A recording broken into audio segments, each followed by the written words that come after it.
Hello and welcome back to the preview show with myself and Yumi. It's been a while. In fact, it's been since before the major that we've actually done one of these. So yeah, we're probably going to be a little rusty. There's a lot of things to update you on in terms of the scoreboards. And there's also, well, a lot of things to talk about because it seems like the entire Counter-Strike world has been flipped on its head. Now, Yumi, it's been a while. How you been doing? How's your break been?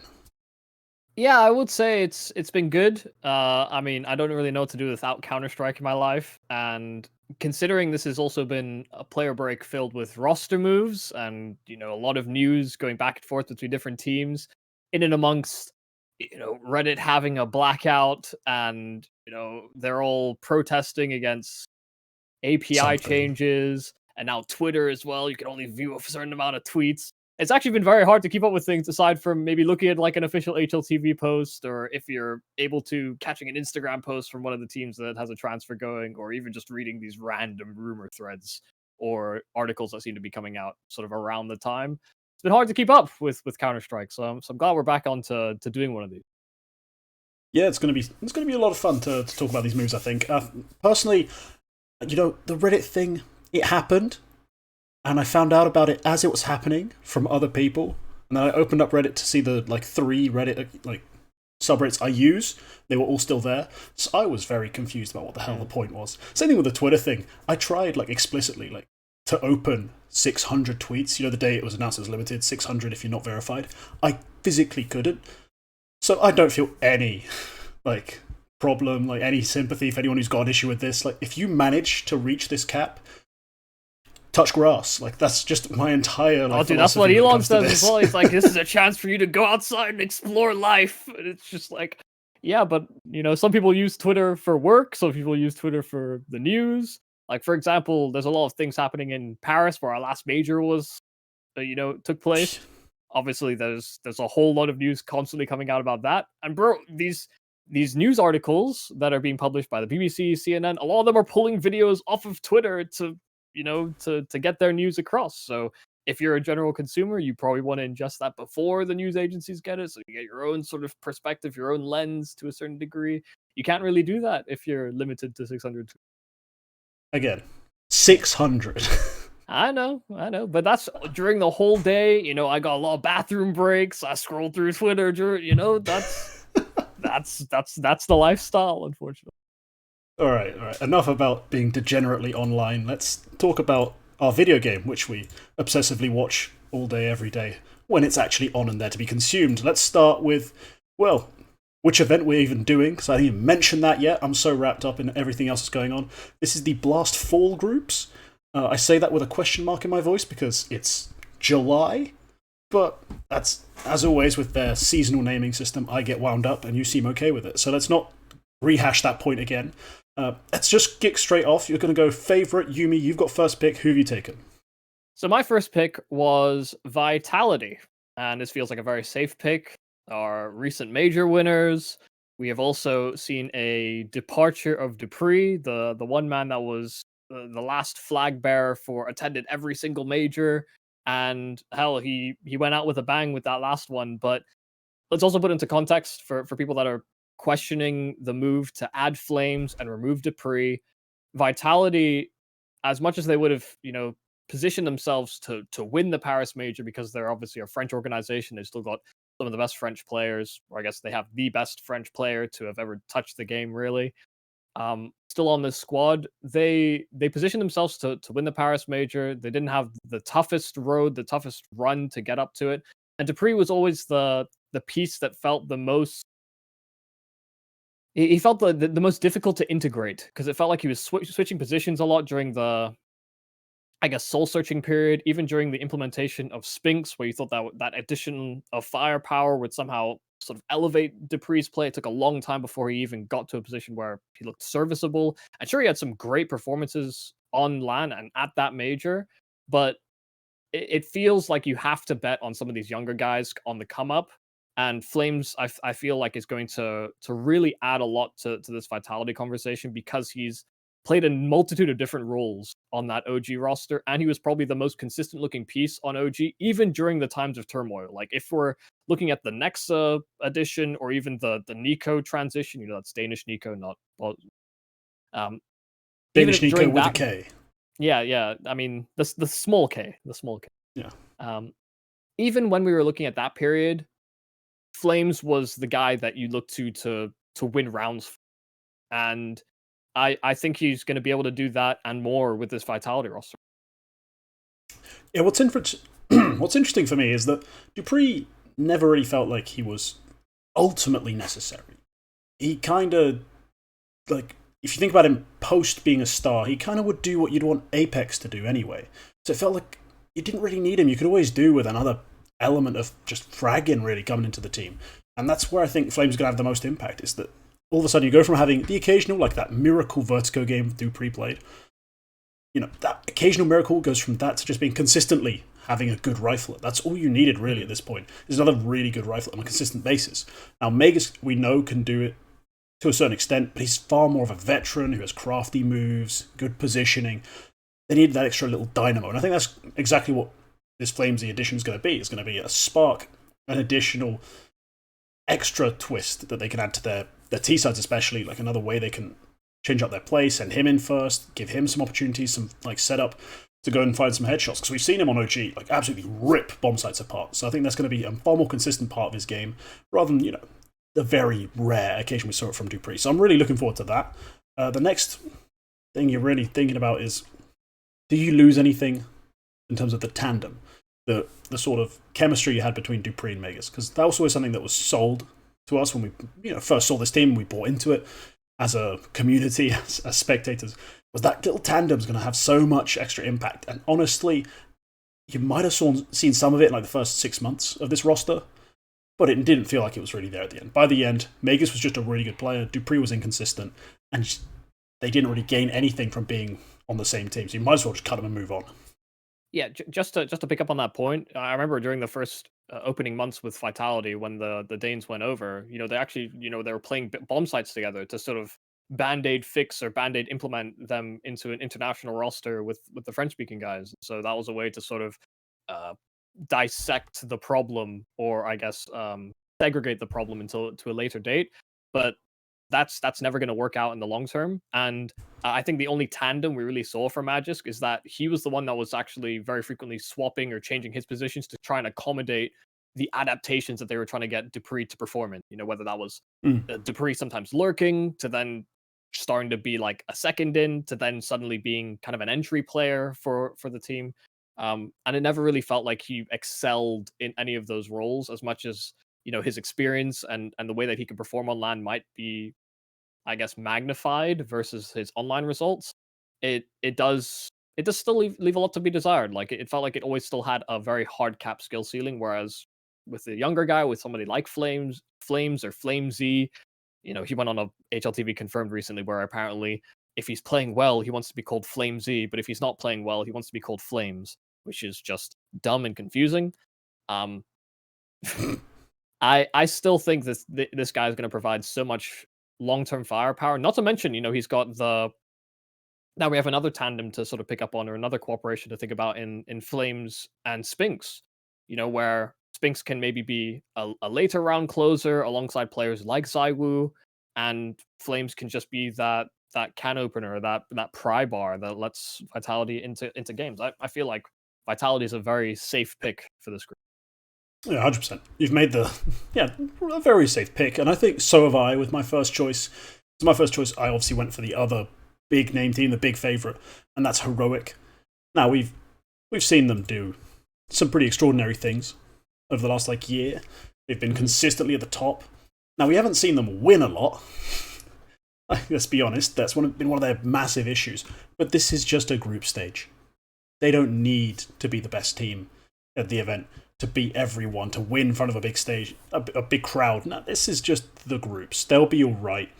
They'll breeze their way through it. I think if you look at this roster, it's really been an amazing... what's the word I'm looking for?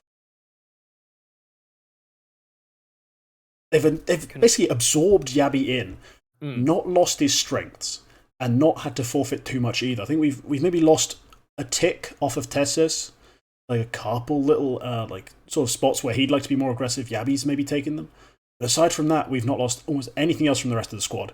They've got a playmaking element, a dynamo on like the extremities of maps, who's way less passive and honestly most of the time useless than Refresh was in a lot of games. And I think this team, yeah, there's not much more to say. They've not changed any players. There's not too much to think about. That's just a slam dunk pick, and I'm just going for the points here because I am, of course, in last place. Not by much. As much as far as we can tell, the margins are quite thin. Yeah, I mean, Heroic are probably one of the sort of top 2, top 3 performing teams the past year, maybe year and a half.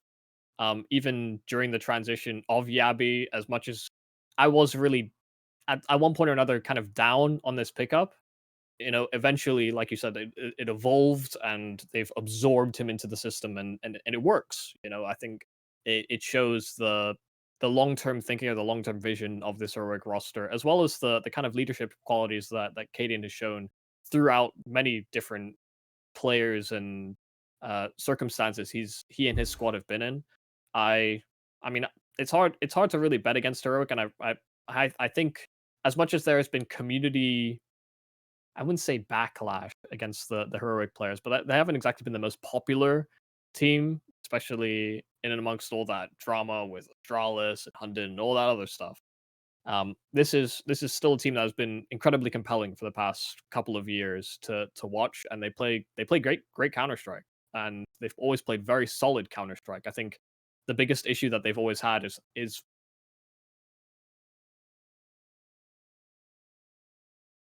and later stages of playoffs. The question has never been whether or not they will get to playoffs, because they've been able to get there relatively consistent. Well, I think probably the most consistent of any team, in fact.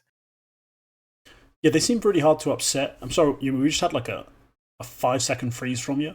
We all got the gist, I think, but there was just a freeze there. So that took me a second, but we're all good. I don't think there's anything missed in that.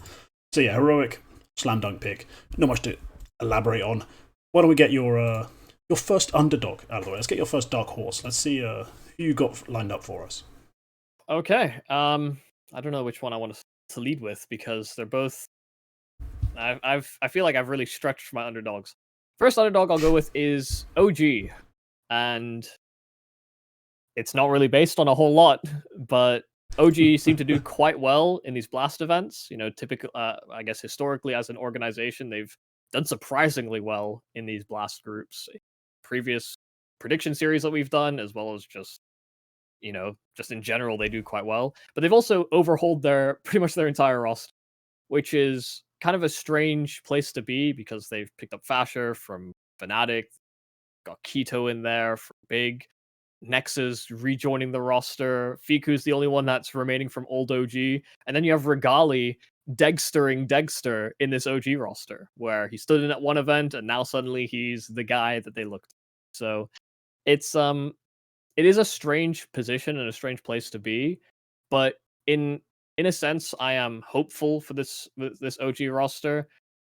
The biggest question marks I have really are Fasher and Keto, because both of them have had similar issues, or I have, I guess, similar gripes with them when it comes to performing against tier 1 teams, especially when we've seen Fasher not be able to put up the same kind of numbers that you're kind of hoping for, or maybe get like a week where he looks serviceable and he looks like the player that everybody promised.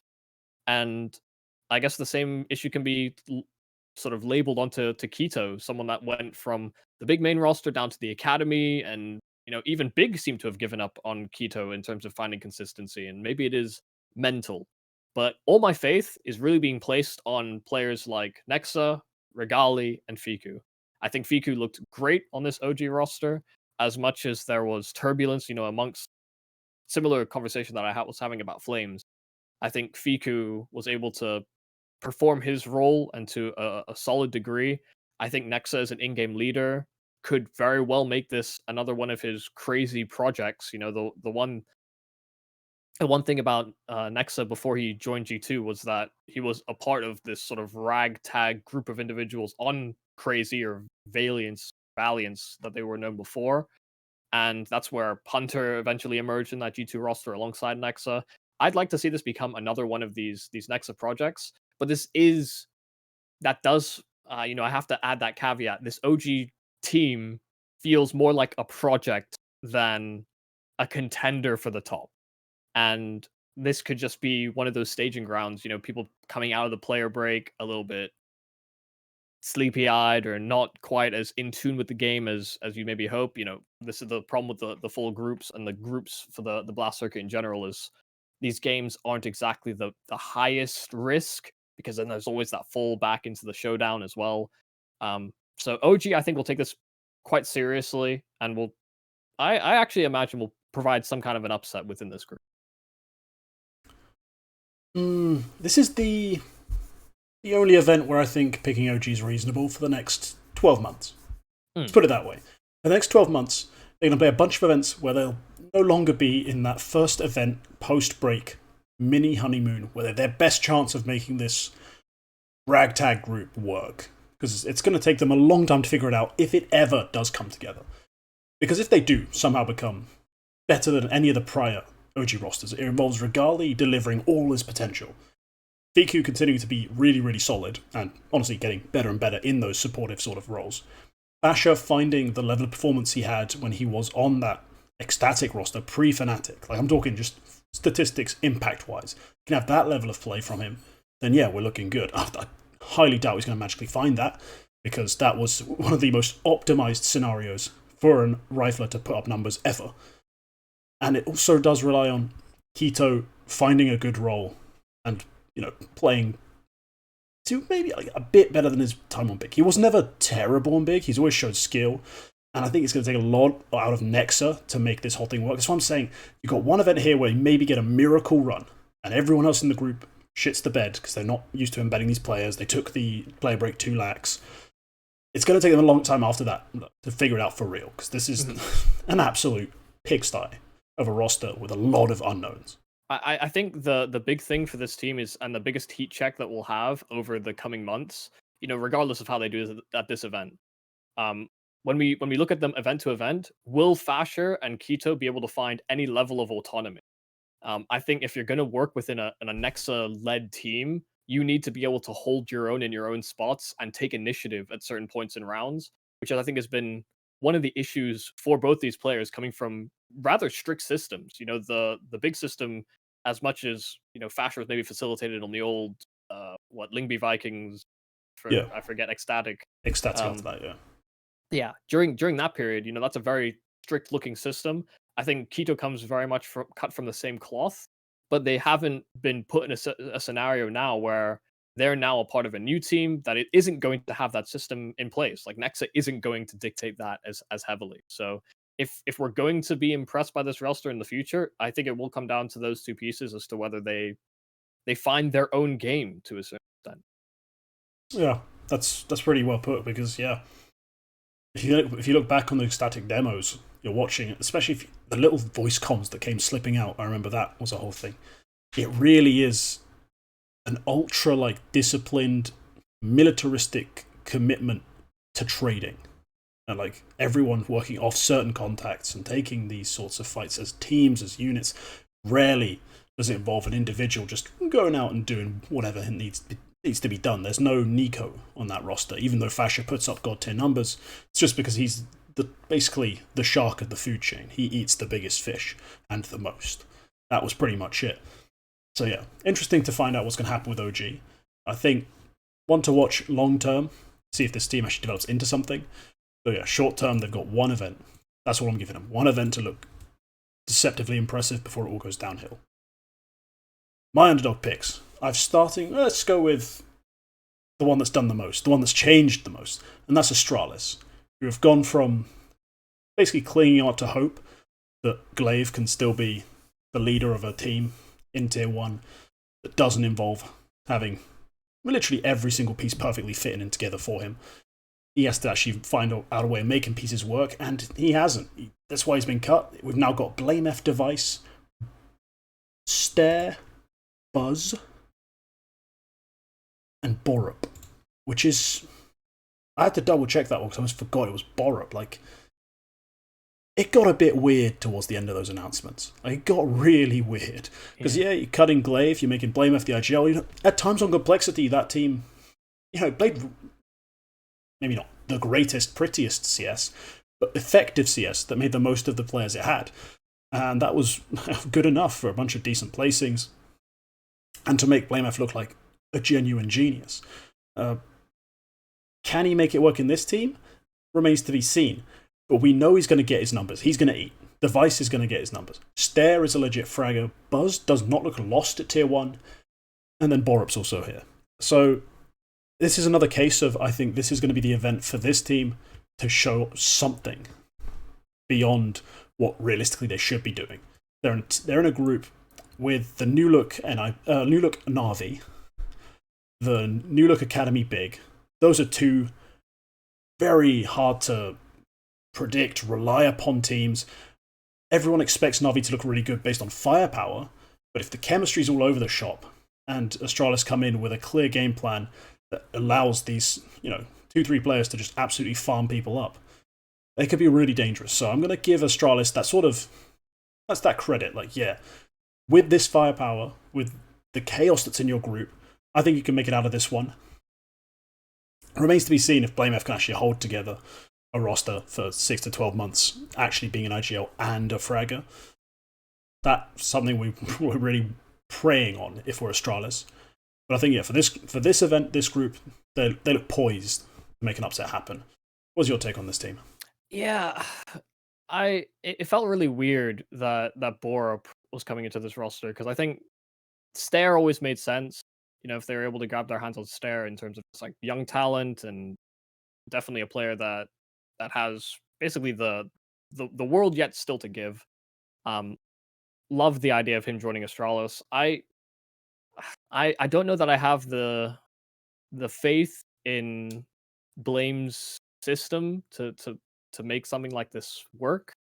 Obviously having players like Buzz to maybe run in his entry, and maybe the idea is that he's got 3 players that he can maybe rely upon to serve as the pack, whether that's Device, Stare, and Buzz together, or maybe you slide in Borup in to some extent as that 3-piece to allow Blame to sort of operate in late rounds where he's done his best work for a long time.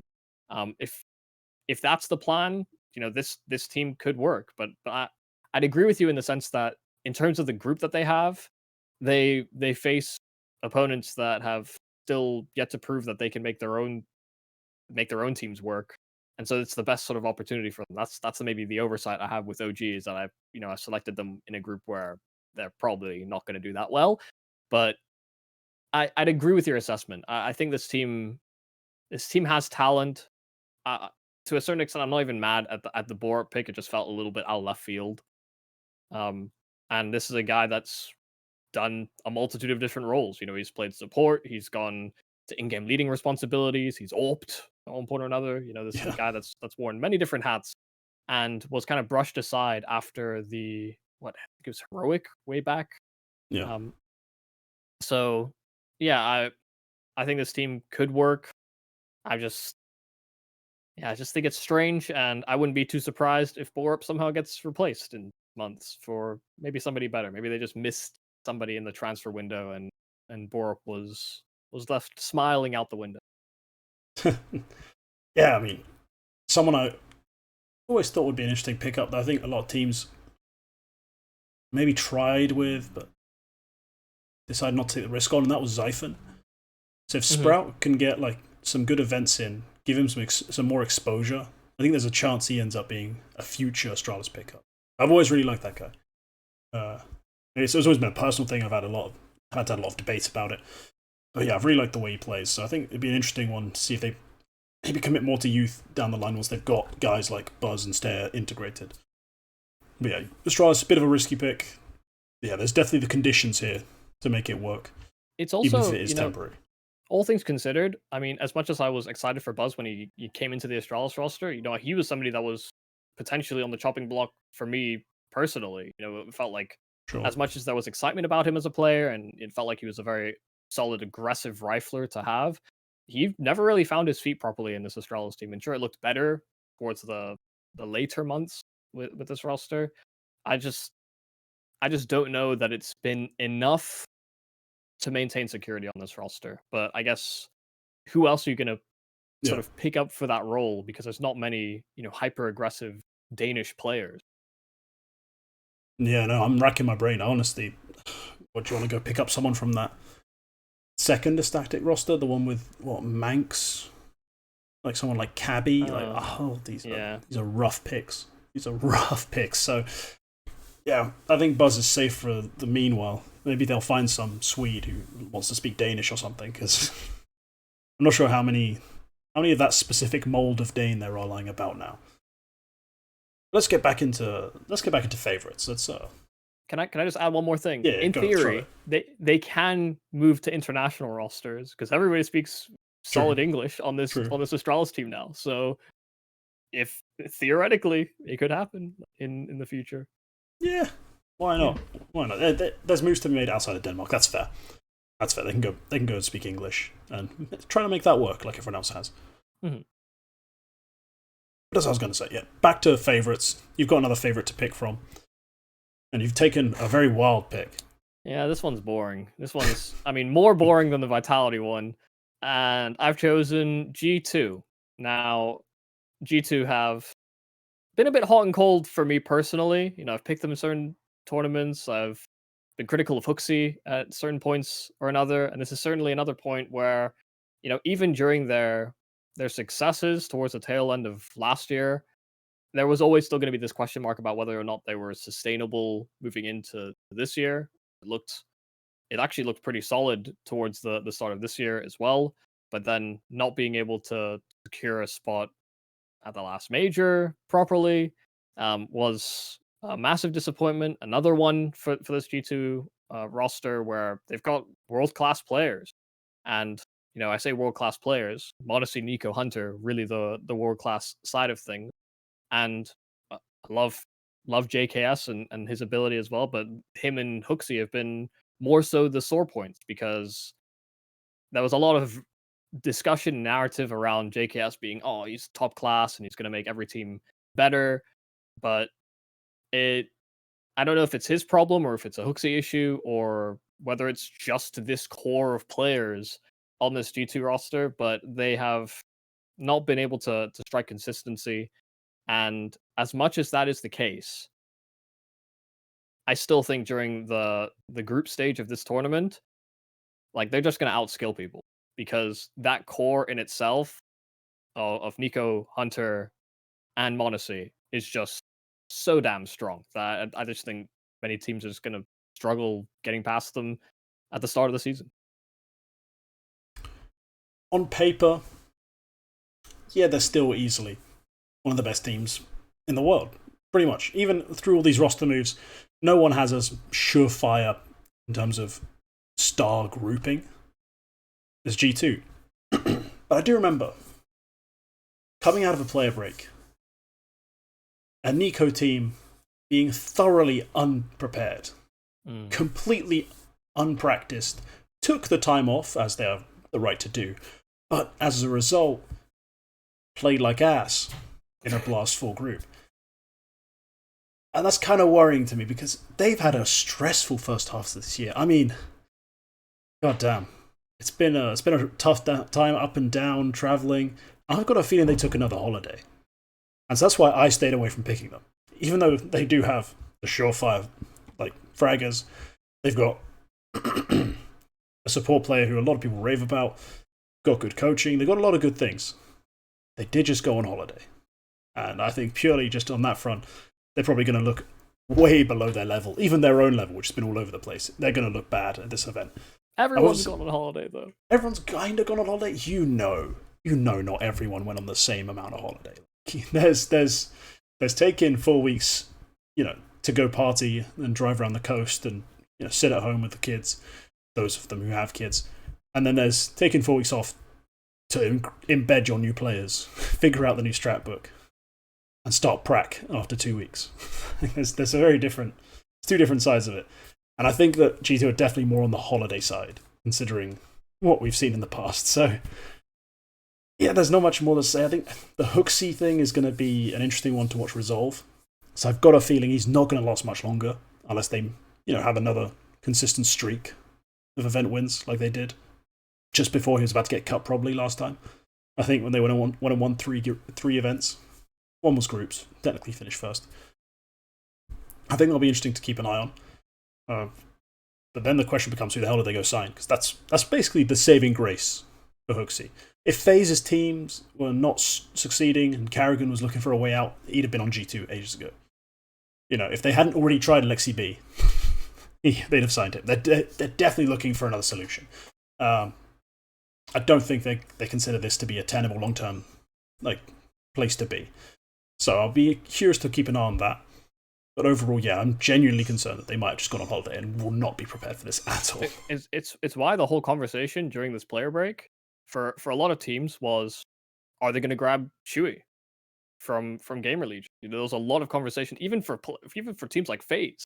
People were hypothesizing could Chewy be an upgrade theoretically? No. I mean, the thing is, in-game leaders are just such a hard position to fill that when a new one comes around, I wouldn't be surprised if G2 inquired into Chewy. I wouldn't be surprised if most of the teams at this event inquired to a certain degree whether or not Chewy would be interested in joining their team.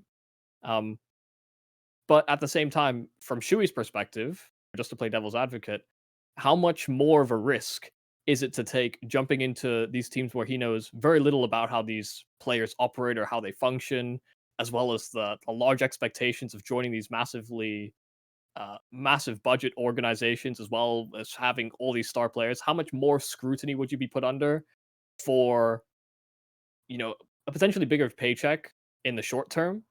But if it doesn't work because you're less proven, you probably don't have as much staying power as well. So, that's a guy who ended up going back to Mouse to play with his ex-teammates, which is, I think, fair, totally reasonable. So, yeah, he's made a solid move in that sense. He's not going to be lacking any chemistry with his new team. I do think it's kind of funny that he buggers off, then when things start not working out, oh, please come back. He does. I was like, oh, I would have liked to see him maybe go somewhere else. Maybe go play for Liquid. I don't know. I'd have liked another move from him. I don't think he's ever good. Any conversation about him replacing Karrigan until Karrigan literally retires is ridiculous in my eyes, because it again forgets the whole being a leader part of in-game leadership.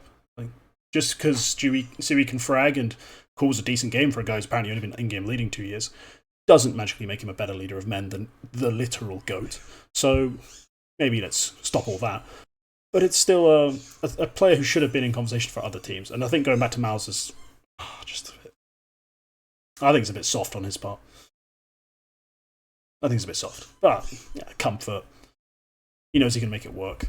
Yeah, it feels like for him that's a longer term project as opposed to short stint. Maybe it works, maybe it doesn't. It's higher risk. I get it's less exciting, but power to him. I think every team at this event probably asked him how much and did he want to join in the first place. So yeah, that'd been funny to see him on an NIP, but another new IGL at NIP.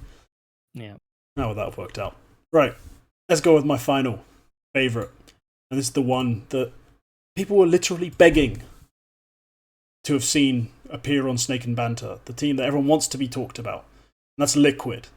Now, I actually have, I think, a lot more to say about their signings than pretty much everyone else, because no one else gave a shit about Rainwaker till he showed up here. The statistics on that video I made proved it all. That thing... it's basically tripled in views ever since he got announced. Not since people started retweeting it, since it got announced, because everyone's like, who the hell is Rainwaker? Well, guess who knows who the hell Rainwaker is, of course. The only scout in the CSGO scene. Right. This is a roster that makes no sense. Absolutely zero sense. I've been saving this for so long. Okay, you basically went... Okay, you cut your IGL, you cut your failing, former superstar, and went, do you know who we should sign? A guy who is basically Yakindar and a guy who's basically Nafly. Why? It's great that you can scout talented young players. I mean, Patsy was in everyone's face on Spirit. There was no hiding that guy. Everyone's known about him. Even though his numbers haven't always looked spectacular, the talent's been apparent. Oh my god. The lights have just... I've decided that I will be visible. Oh my god. My genius is burning through. You're so enlightened. You've I ascended truly too am. far. Okay, there we go. We're back to normal. Yeah, because I do use bits of A4 paper just leaning on my lights as That doesn't diffusers. sound like a fire hazard at all. Well, so far it's not.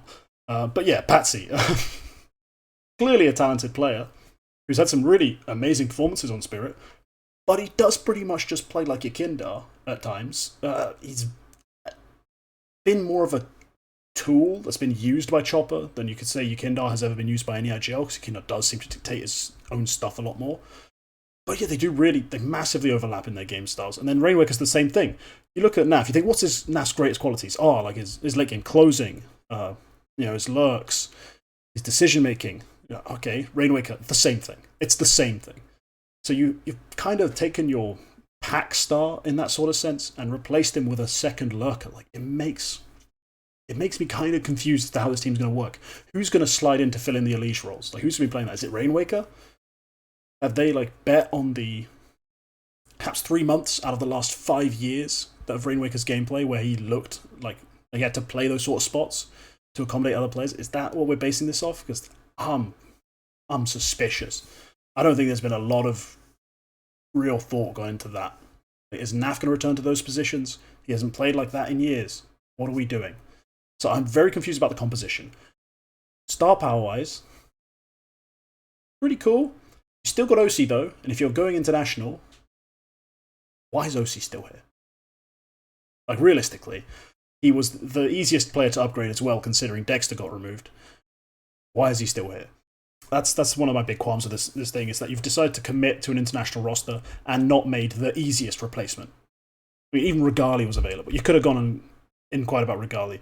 Now that you're scouting tier 2 via basically my videos, Regali was there. Like, you could have gone and got him. But no, we're in a weird spot where they've upgraded bits and pieces, I guess. Like, you're taking a risk on young talent, but the roles don't make a lot of sense. The moves you stopped and didn't make, should have made. And I think we're just going to see a very weird form of Liquid, who I've picked as a favourite, just to be able to talk about them, really. That's it. Yeah. I've just realised I said all that stuff, didn't at any point say why they're going to be good, because I'm not sure they will be. I just wanted to talk about them in this video. Yeah, and you can remain hopeful, maybe, I guess, for point's sake. First off, I remember always saying this about Liquid, is that as soon as Yakindar joined this team, it felt like Yakindar had taken over as the front man of this band, and this move only helped reinforce that now. You know, this is him cementing himself as being, I am the in-game leader now. This is going to work to my vision, and I think these pickups are very much influenced by his vision. I actually ended up speaking to Yakindar at the Paris Major, and I brought up Patsy to him because I thought I even likened him and Patsy together, because I said, like, oh, both of you guys are very compelling players to watch. You know, both very similar play styles, and he even agreed. You know, he said, yeah, we play very similarly, and I know for a fact that he's picked up Patsy with that in mind, which leads me to believe that either they're going to try and work of some weird entry and double lurk, you know, like there'll be two men on an entry, and then the 3 remaining players are sort of the backup plan should the entry path go wrong. Either they go for something like that, or because Yakindar is taking our in-game leading roles, he's going to be playing probably more late round, or maybe even, you know, kind of the 4th man in, as a guy that's trying to cement himself as being a cerebral player. You know, I feel like this arc for Yakindar is more about proving that he's not some brainless in-game leader, or not some brainless entry fragger, rather, that he is actually like a smart player that can do it on all sides of the court effectively. So I actually think both these pickups are very heavily influenced by Yakindar and his impressions on these players, as opposed to any sort of, you know, background scouting by the analytical team over at Liquid. And this is his sort of do or die about whether or not he can make something tangible work with the players that he's decided to pick up. You know, them not replacing OC, that's probably Liquid as well, just being like, okay, we're not picking up new North American players, we're not a majority North American team, but we have to keep at least 2 of them. And you know, they have to try and keep some semblance of their identity, because they're already giving up. And I didn't even think about this until, you know, Launders made a video about it, or I guess several angry tweets about Liquid rescinding their RMR position, basically. So now they're fighting in Europe. Yeah, the actual difficult RMR. They have to play the difficult one. Yeah, and that only makes their position even harder to justify to a certain extent. Which I was more concerned about like, oh my god, Patsy's getting his opportunity. Rainwaker didn't really, I was thinking more about that, and then all of a sudden, yeah, their global position is somewhat thrown into turmoil if this team doesn't succeed or doesn't find its footing in time for the next major. So it's an interesting project. I just don't. I'm kind of in the same boat. I don't really know how it's going to pan out because it's all based on the Yakindar vision that we didn't get to see in full force over in Liquid. Probably because there was still pushback from players like Elige, who had been there for 8+ years, and Yeah. I think from many accounts was a guy that was vocal about his dissatisfaction, if there was dissatisfaction to be had in a roster. Yeah, he was always known for expressing himself, although typically in a passive-aggressive way rather than confrontationally. Mm-hmm. But yeah, well, it's still a problem. You still need to deal with that sort of thing, and get past it. That's what they've done by shipping him off. So yeah, I think it kind of had to end though when Nitro gets cut. You're thinking who's going to be the IGL? You're going to go sign Stanislaw? No, it had to be a Yakindar-led project. I just wasn't expecting like essentially a copy pasta of their riflers in terms of like style, philosophy, just to be completely copied into the roster. It just made no sense. But hey, maybe it is Yakindar who has decided he's going to adapt his play. He's going to fill in certain spots. NAF's agreed to fill in the rest of them to accommodate these new guys. Maybe it's vice versa. Maybe the new guys have been signed with the idea that they're going to be filling in blanks. I mean, from my understanding, when Yakindar joined the team, it was very much a surprise that everything was hyper disorganized within Liquid, in terms of proper call-out positions for all the different spots on maps. When they were making calls for trades, they were saying, oh, close left or something like that. Like, these needs to be hard set positions. Because he first off, he comes from a Russian-led system, which, they're not all the same, but this was always the narrative around like blade systems, is that there were like numbers attributed to all these different positions. I think in general, teams have gotten much better at isolating different spots and calling them as separate spots, even though they're quite close together. But that's not something that made its way to North America, and that's probably something that has resonated with the Liquid staff to a certain degree, in that Kindar is there to kind of overhaul the philosophy of Liquid's Counter-Strike division, and so they've given him, I think, to a certain extent, autonomy to make this roster as well. So yeah, I think this is all the Yakindar vision, and also it just kind of strikes me that he wanted to be an English. So like, even when Nitro was there, he was doing calling while Nitro was there as well. So yeah, that's constantly, just like every other day, just like, oh yeah, on this map or on this map, on these sides. Like he was never taking full credit as long as Nitro was there, but the moment Nitro's gone, yeah, he had to be. It just had to be. Calling everything, by the way. Oh yeah, I'm sure there'll be an interview like that. If they do well at this event, you'll find out, oh yeah, so yeah, I was calling and it could have been great, but then Nitro was mid-rounding sometimes, or we had to do this to accommodate Elige. Like, it's going to be some sort of bullshit interview like that if they do well. If they don't, no one's going to talk about it. But no doubt, he'll take some credit for something after the fact. Yeah. All right, let's round this off. Who have you taken as your dark horse, your second dark horse? Considering we just spoke about Liquid, my second dark horse, funnily enough, is the man they kicked from Liquid, Complexity. And I've actually always been kind of a fan of this Complexity roster. I think our last discussion we had when we brought up Complexity was actually talking about like problems this team has in terms of getting production out of one player, and that was Fang. A guy that seems, from the eye test, very mechanically skilled, but was never able to sort of put up significant numbers nor take, I think, enough initiative for this Complexity squad in his spots. And I think Complexity have honestly done the best they could have to not only keep a American core, but pick up probably one of the best players they could have given the circumstances, to replace someone like Fang for Elige, who is not only a star in his own right, maybe not towards the tail end of this Liquid stint, didn't seem like that was his sort of role to fill.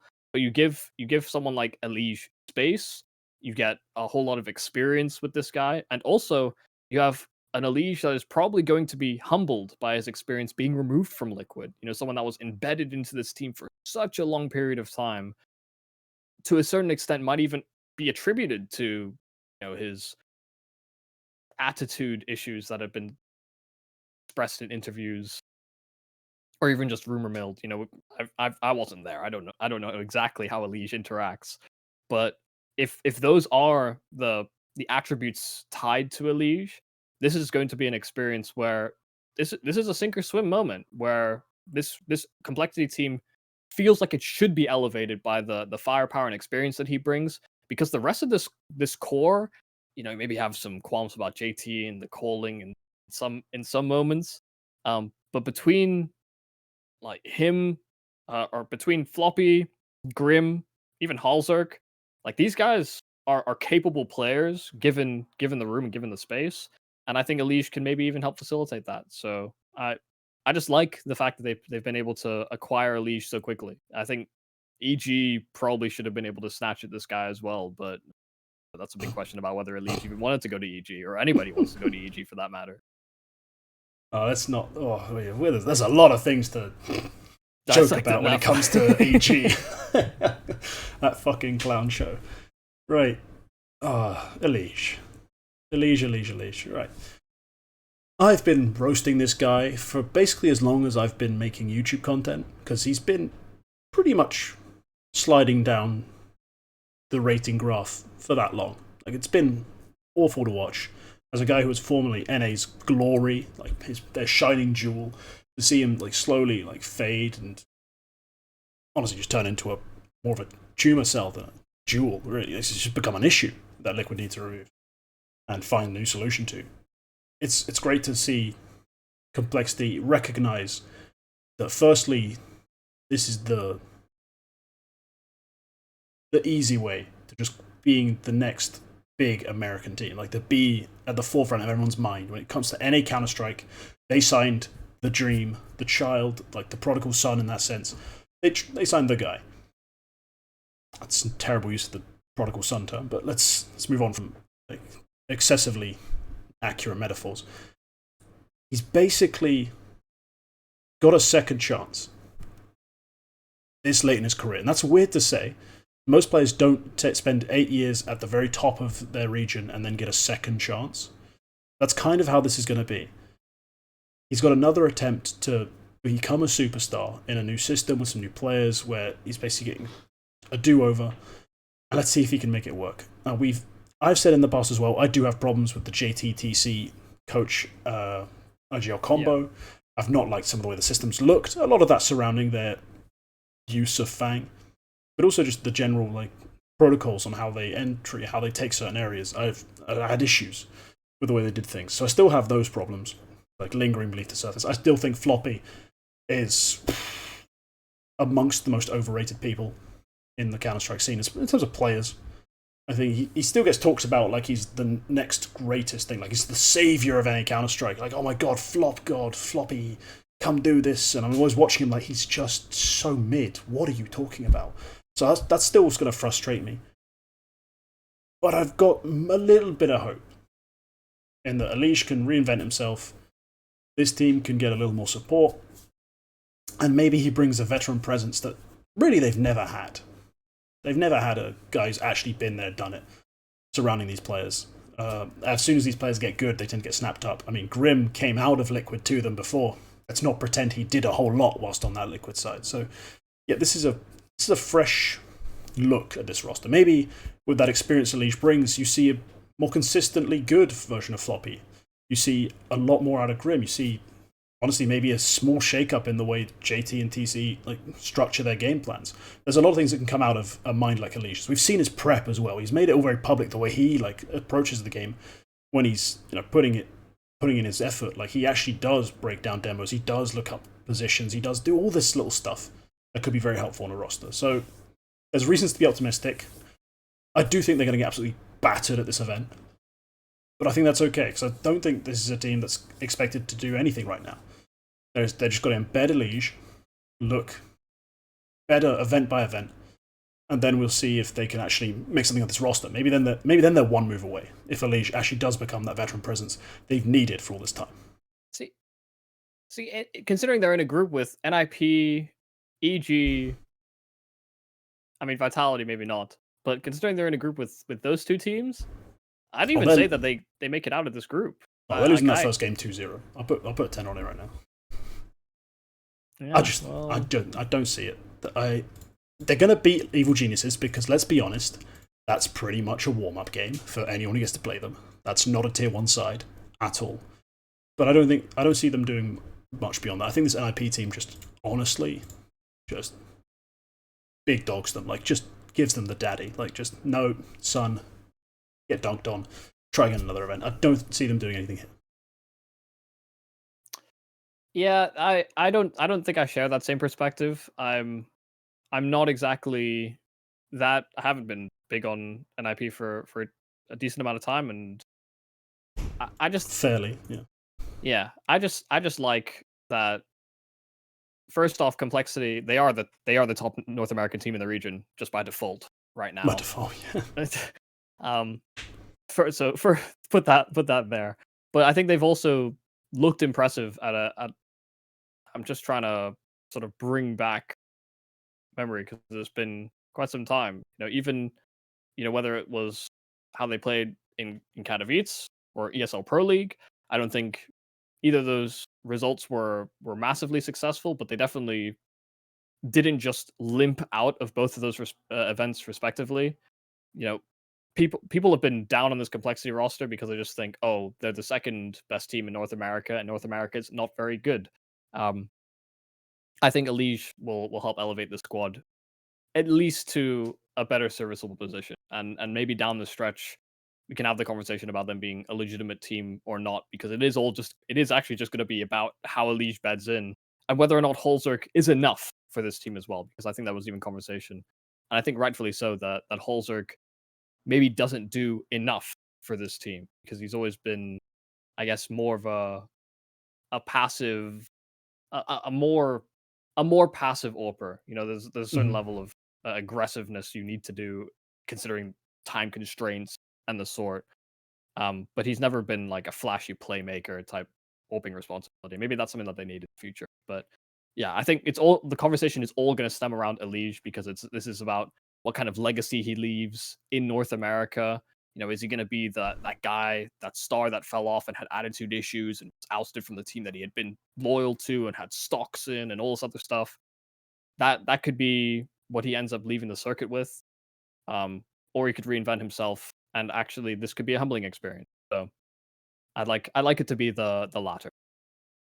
Something you touched on there though is part of the reason this transfer window could be considered disappointing is that complexity. You could say there's things to be concerned about pretty much every player. Outside of Grim, there are reasons, at least, I don't know, maybe you're you think, probably happy with Floppy, or maybe even happy with JT as well, but for me, it's very much, there is every position in that team except Grim, there was potential issues, things to be, worried about, things you'd like to upgrade, so they only make one change.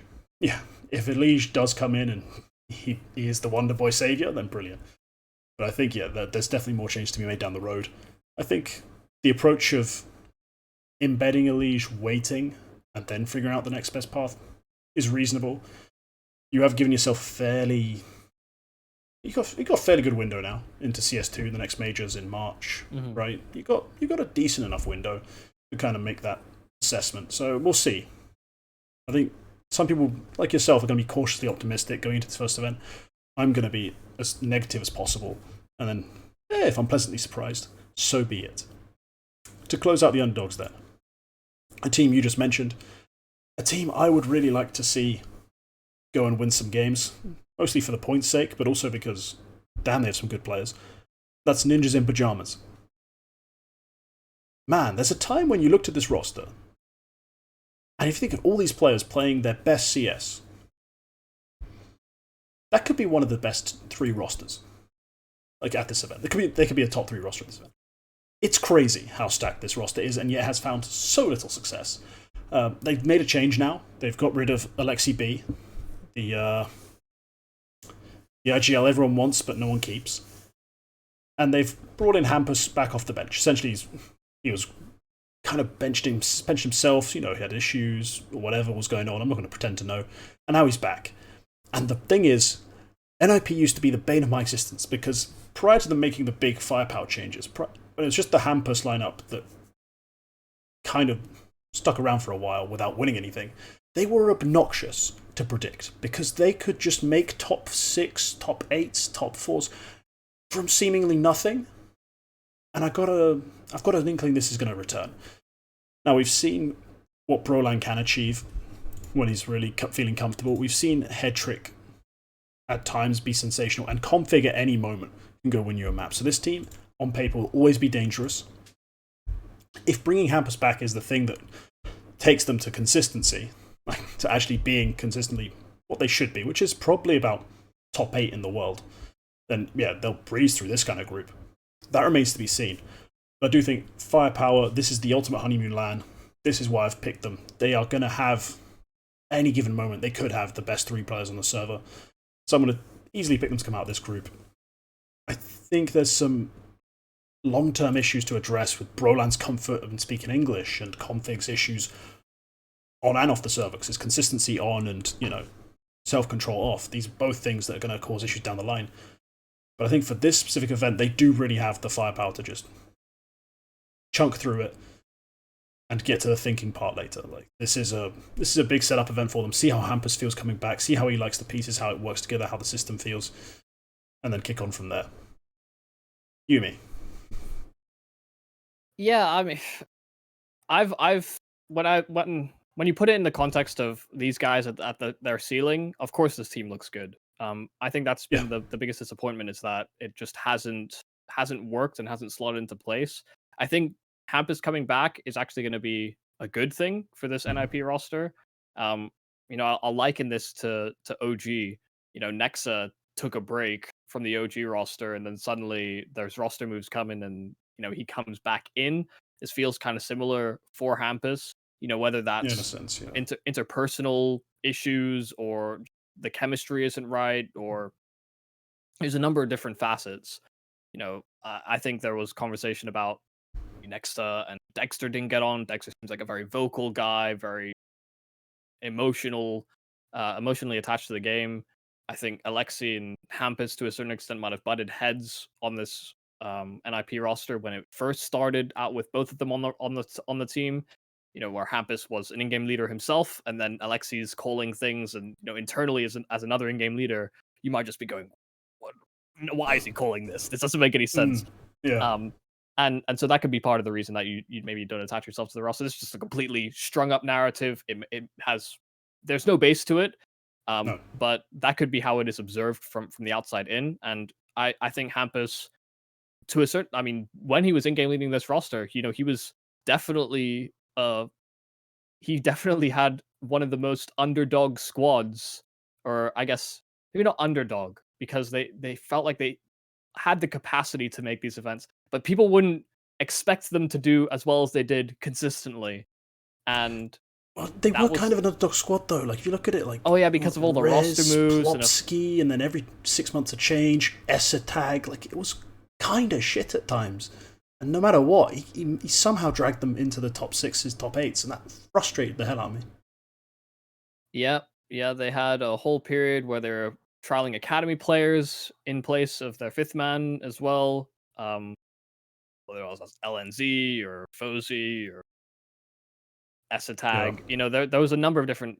Okay, so even in spite of all the roster moves and roster issues, the team did quite well, and I think it'll do well for players like Broline specifically, because I think he needs a certain level of sort of hands-off freedom to do things.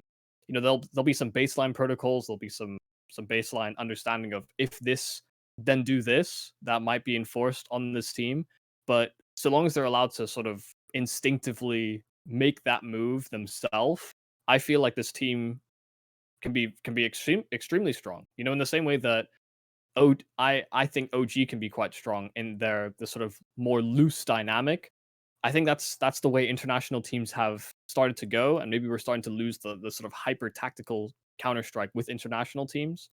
But that's where these players can sort of flex their muscles and show what they're individually made of. So yeah, I'm not completely down on this NIP roster. I still think they're gonna have some issues coming back into it because it's been some time since Hampus has competed. Um, this team has not been the most consistent looking thing in the world, where Rez was constantly the talk of the town in terms of can this guy have star level numbers? Now that's a conversation for Config and Berlin alike. So Somehow, yeah. it's not just him anymore. It's 3. Yeah. Yeah, it's a holy trifecta, and I just think this is going to be one of their down events. This is a team that I'll maybe pick in future events down the. I was optimistic about OG, but NIP for some reason this is not even based on anything. Just I just don't one think they'll do change well versus here. 4. Who's going to survive in the chaos? Yeah. How Who's much going to be more honeymoon reliable? period? Keto in is too tier much? 1 or Config? It's such a toss up. Man, I don't know who I'd bet on. I know. But yeah, trolling aside, no, there are valid concerns obviously with an IP roster. They're obviously an underdog pick as well, even though technically if you look at the seeding, they look like they're top 6. It's just because Na'Vi are unseeded. And speaking of, let's close this out with a discussion about Na'Vi, because they made some moves. They made some goddamn moves. I think we can even slide in a conversation after this about Cloud9, just even though they're not at this event. There are some things to talk about in the CIS region. Holy fuckaroni. And I'm not just talking about that little invasion thing. There are some things to talk about in the CIS, Counter-Strike-wise. What the hell just happened? So, I'm just going to kick this off. Na'Vi have made it explicitly clear that they don't want to interact with Russians, essentially. Like, Russians are just off the table. They don't want to pay them, they don't want to look at them, they're getting rid of them. So they got rid of both Electronic and Perfecto, even though, from the murmurings I've heard, it's only Electronic they really could have had any problem with in terms of, he had family here, family there, he wanted to stay in Russia, he wanted to do these sorts of things. Apparently Perfecto was not an issue in that sense. But yeah, they're both gone. So Cloud9 are reaping the benefits. We'll get onto that super team later. And they've gone and made 3 signings, because they dropped Nipple, NPL, unfortunately named. Never properly loved, let's just call him that for now. And they've gone and signed Alexi B, who, as I called him earlier, the guy everyone wants but no one wants to keep. And Immer, alright, cool. That so far makes sense. You've got an IGL to actually come and lead your team. You've got a guy who's going to be a star rifler who will kind of play the roles you'd wanted Electronics to play.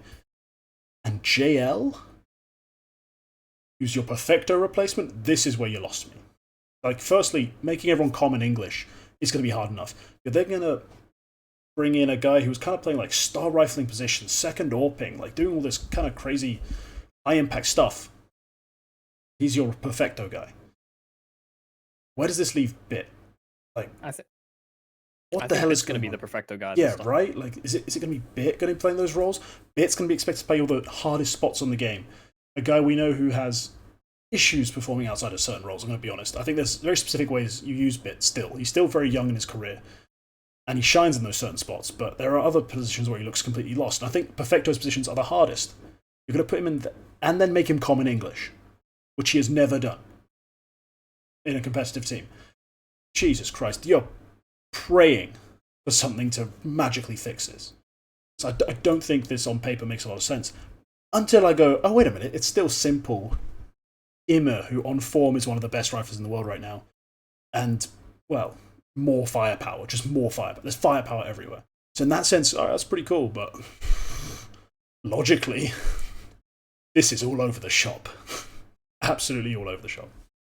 Yeah, and I know there's been some contrary opinions about who Alexi B is an in-game leader. A lot of the narrative has been about him being a hyper micromanaging kind of in-game leader, and I know there's been, I think I've heard Thorn push back on that idea, and he's not, he's sort of mischaracterized, or he's he has been, that is effectively his argument, that he's been mischaracterized as this hyper micromanaging game leader. I think some of the evidence to contrary would be Flames, when he went on HLTV Confirmed, was talking about this team, and some of his concern was somewhat mitigated by the fact that he had heard that the Alexi B that he had worked with is no longer the Alexi B of now. That he had changed in his philosophy, or he had changed as an in-game leader since he had worked with. Which I think in that OG team, it was very micromanaged, dominated, because there was a lot of inexperienced players. You had players unfamiliar with their roles that had to adapt their roles over years under the Alexi B tutelage. And maybe that's just not a very conducive environment. I don't think Alexi is going to be doing much micromanaging for Simple. I think everybody else might need a bit of guidance. Oh yeah, it's going to be lost. I mean, Imma and JL as well. I think the fact that this is you're pulling players all from different teams in this roster move. Like when you see a Fnatic pick up Nikodos and Roy, I at least have the safety in the idea that those two know how to play off of one another. They at least understand each other pretty conducively. And in a hectic scenario, should it come to, they can not only communicate in their mother tongue, but then they can also understand what the next play is for their comrade in that moment. Yeah. Like, this is going to be difficult for Na'Vi to make that work, because the system is going to change so dramatically. You're changing an in-game leader piece that has typically been, I think, more on the structured side, into a Na'Vi that has to align with not only blade characteristics of a Na'Vi system that Simple may not be familiar with, Bit won't be familiar with. Now they're, like you said, not communicating in English. Like, JL is going to be put in weird spots. I think I would like to assume that JL speaks Russian to a certain extent. Given I think he's it's a coin flipped. He's Lithuanian, but not every Lithuanian I've known has spoken Russian. That's the thing. It feels like a 50-50. It's not uncommon, but yeah, it is. Yeah. Either way, it'll be very difficult for this team to mesh at the very start of it. Like, sure, they might have firepower, but I think we're going to see a lot of messy post-planned and even just entries into sites, unless you have players like Simple or Imma just like dominating with 2 or 3 kills on entries. Yeah, there's gonna be some lost players, like some guys who are just like, yo, what the is he? Like, just guys just in random spots. We're like, this is something got miscommunicated. Something went wrong in this tree. Like, guys, dying, then a flash going off behind them. Like, fuck, this sort of thing. It's gonna be a rough adjustment period, I think. Especially if Blade decides he's gonna, keep being Blade, live up to his persona of the perfectionist, and hammer every piece into the bloody holes he's set out for a team that has to have. Like, this guy's going to have to play these roles and play in this way. If he's going to try and force that onto... it's going to take a while for it to actually make any sense. Looking rough. I think that's why neither of us want to take him as a favourite because of that. But then also neither one of us is like, they could be an underdog because, they're a top seed, so they weren't available. So... we knew they would be scary as an underdog pick. Like, holy crap, it's still this stacked-ass lineup, but... yeah... as a favourite, it's hard to pick him with the... It's very weird. Yeah, with the mess of roles, of cultures, of backgrounds, of former teams, it's a mess. You couldn't really bet on them. And I'm going to side with a lot of people here. I mean, we've been critical on this show before about Alexi B and what he's been able to do with his respective teams. Maybe OG was somewhat of a commendation, given that he had inexperienced players. Then moving to G2, then NIP... and like you said, none of these organizations are keeping this man on the reins, and somehow he's ended up at Na'Vi, and in a period where Na'Vi have changed their whole brand identity. Like, these guys were a Ukrainian org, or predominantly CIS team for all of their time in Counter-Strike. Yeah, it's massive change. Massive change. This is no longer the Na'Vi of, the Zeus and Senya started back in the day with that Kazakh billionaire's money.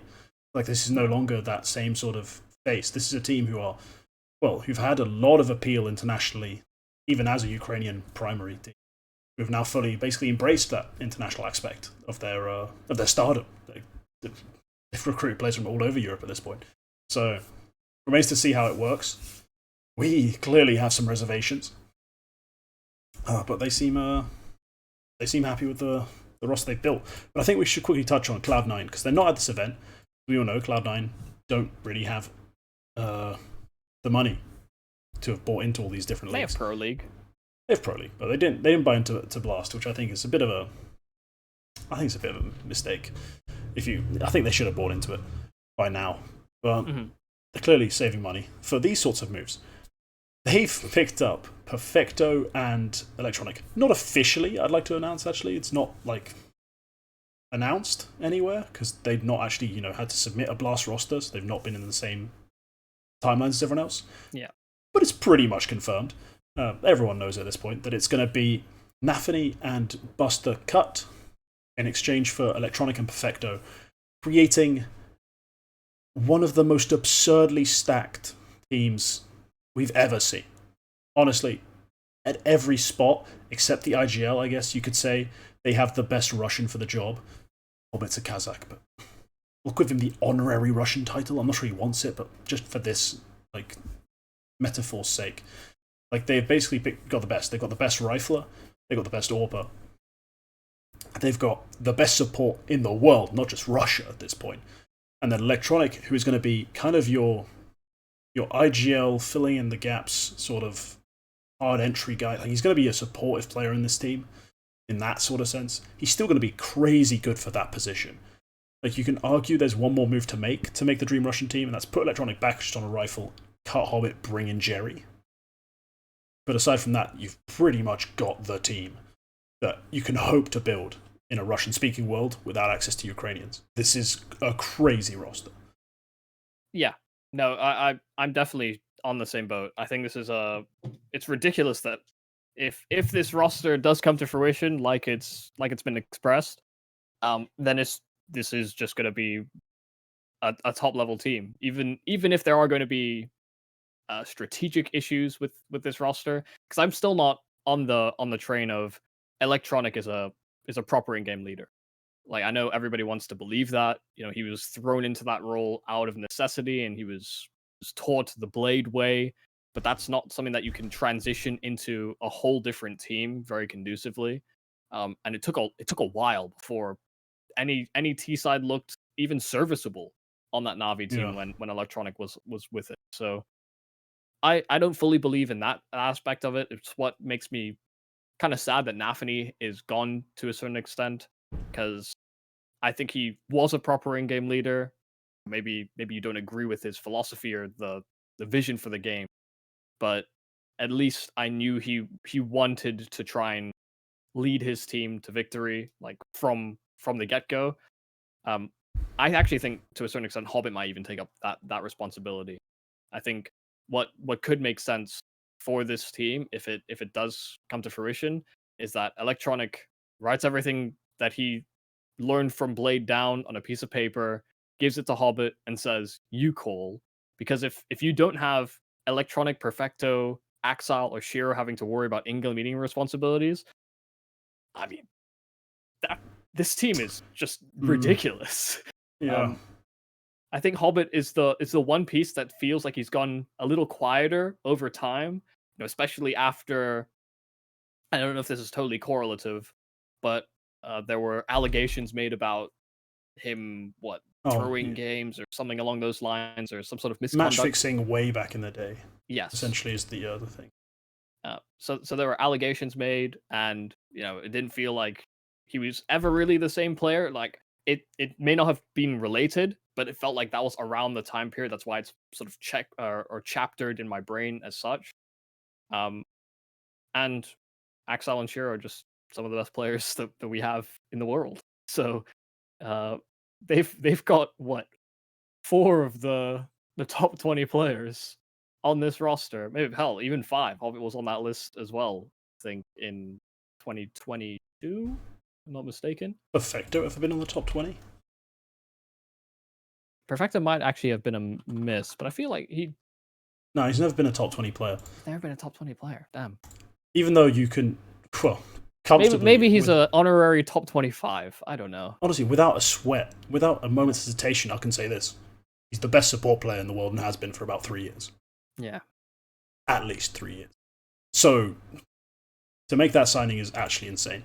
You know, over the last 3 months, Perfecto's ratings are 1.09. Like, that's your fifth. That's now your fifth.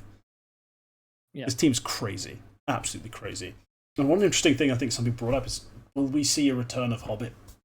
Like, to his best sort of ways. Like, I remember there was times in Cloud9 coming up where he was far more of a impactful lurker. He actually got more like, I mean, sure, this is during a certain metas on Ancient and other maps that kind of suited him, but maybe we'll see a return to that sort of assertive Hobbit who actually goes and looks for fights and makes things happen a lot more often, rather than it being a combination of Axile and the IGL throwing himself to his death. And maybe we'll see more of that from Hobbit, but either way, it's promising. It's so promising. I think the good news is that we're likely going to see, you know, properly called off-spawn executes from this Cloud9 roster now. Regardless of whether that's a philosophy that you want to adopt or not. Oh, I love that, so yeah, go. Yeah, no, that will be something that they'll do, because it's something that the old Cloud9 just was opposed to doing for the longest time. And, you know, people put a lot of blame on Nafany and Groove, and I think there is a lot that you can lay on those guys in terms of the responsibilities there. But from my understanding, the calling system was like a 3-pillar approach, where it was Nafany, I think like Hobbit, and maybe it was either Sheer or Axile that was like the third other pillar. You know, they had like, basically when they set up in defaults, they're like 1-3-1 a lot of the time. So 1-1, and then there's like a captain in the middle of the map.